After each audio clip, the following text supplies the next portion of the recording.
Welcome back to Ravenfield. Today we are going to be covering the M3 machine gun, also known as the Grease gun, I will be referring to it because I am not saying M3 submachine gun every time I reference it. So it was made by America. Surprisingly, I was actually looking on Wikipedia for the facts on this weapon, and yeah, I found that out, and I was like, huh. Well, I never knew that. So, it is definitely an interesting weapon because I didn't know it. Heck, I didn't know it was made by America. So, quite surprisingly. And it was used by the U.S. Army in mainly the Second World War. Okay, now, where is it? So, it's not going to be in here, because that is Urban Warfare. Greaser. Oh! Huh. I downloaded a mod for it, and United States submachine gun. So we are going to be testing it out, and yeah, I'm just going to stay with the same pistol, because I like this pistol. Okay, so battle plan. We're going to be hunting for these 3 points. And over time, I will eventually learn the controls again. But yeah, it was used from 1943 to present day. Now, do not quote me on that because I checked it from Wikipedia, and as we know, don't always trust Wikipedia, as it isn't a 100% source. But yeah, it was used in over 15 wars. I'm not going to name them all, but one of the biggest ones, it was used in World War II and the Chinese War. Not sure if that's one of the biggest, but it's one of them. And it was chambered in 45 ACP, which is mainly used for the 1911 and the Thompson. And it was also known as a quote-unquote cannibal gun. So essentially, you could take parts from other grease guns to fix your grease gun, which made it extremely effective in the field because if, let's say, the firing pin on yours broke, you went and took it from a broken one. And because it was so cheaply made, there was an absolute amazing amount of them on the battlefield, so the chance of you not finding them is extremely low.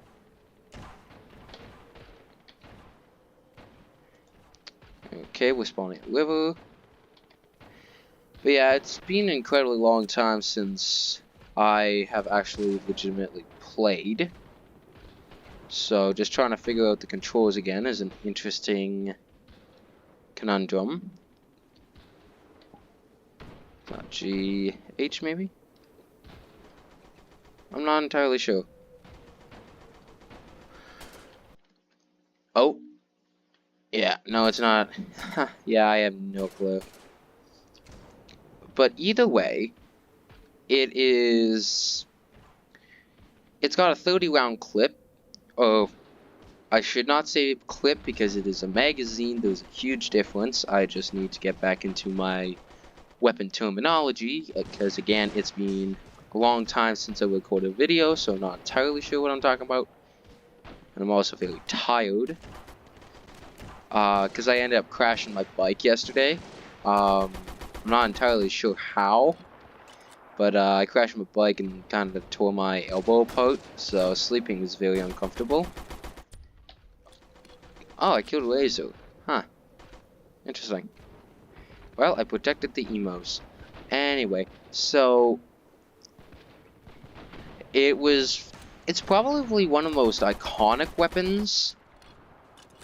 I originally thought it was made by Germany, which is kinda interesting because the MP40 was the one made by Germany.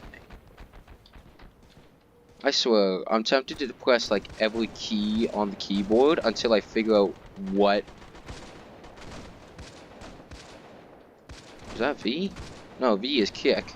V. Okay. Close. And, oh, that's night vision. And that's map. A.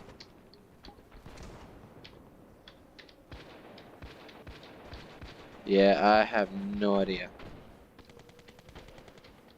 I am not entirely sure.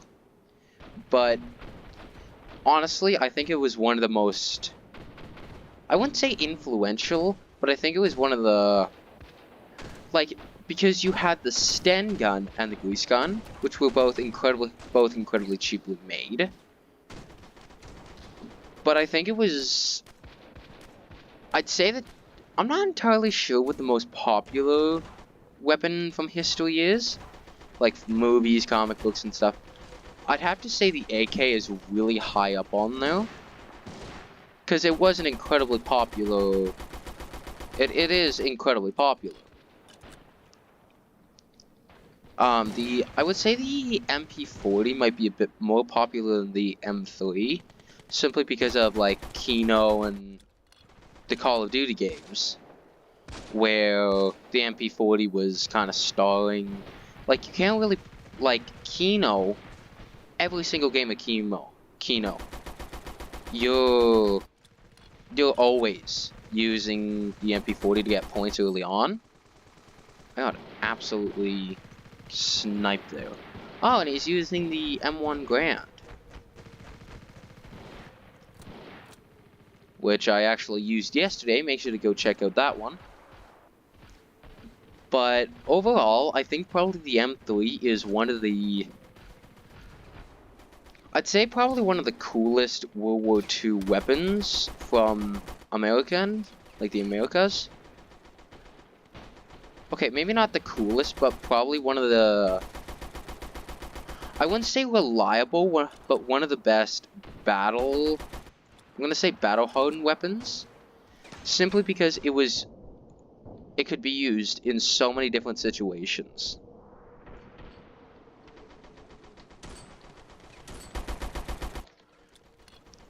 But yeah, I like the fire rate on it, even though I'm getting completely destroyed by snipers. It actually has a pretty solid fire rate for a submachine gun. And I believe that it could actually change down into a 9mm barrel, meaning you could use 9mm rounds on it.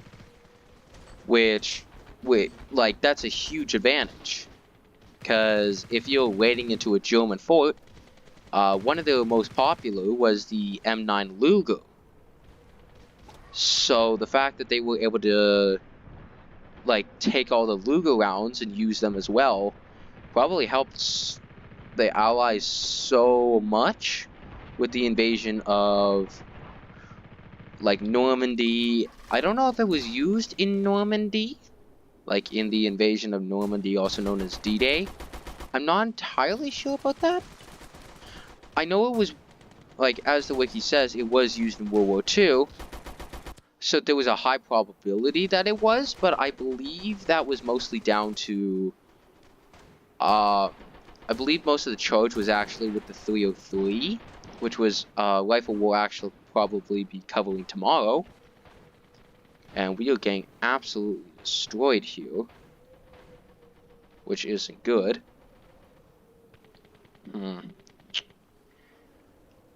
But yeah, I honestly don't have a huge amount of comments about it because it's a very basic gun, but it's a good gun. Like, there's not a lot to say about it, because there's nothing incredibly wrong with it, and there's not anything incredibly great about it, as far as I know. It would be interesting to know if it had a higher fire rate version, which would be kind of interesting to know. But make sure to like and subscribe, of course, because that helps make these videos. And I would also ask for you guys to put in the comments what rifle you want to see next, because I'm not entirely sure what weapon I'm doing next. But make sure it's about World War II era. So like shotguns, rifles, machine guns, anything like that. Any firearm from World War II, if there is a mod with Ravenfield for it, I will cover it. It would be interesting to know if there is going to be any new game modes coming to Ravenfield anytime soon. Because, honestly, I think they could have a really good campaign mode. Ravenfield has to be one of the best influencer first-person shooters.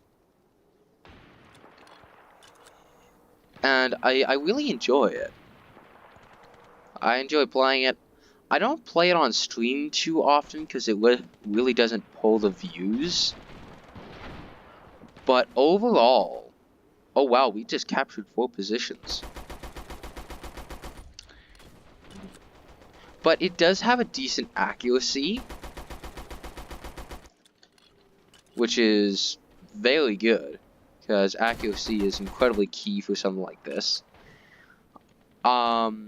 And one of the differences between this and the Thompson is the Thompson actually shot too fast to be effective at long ranges because you dump the entire magazine.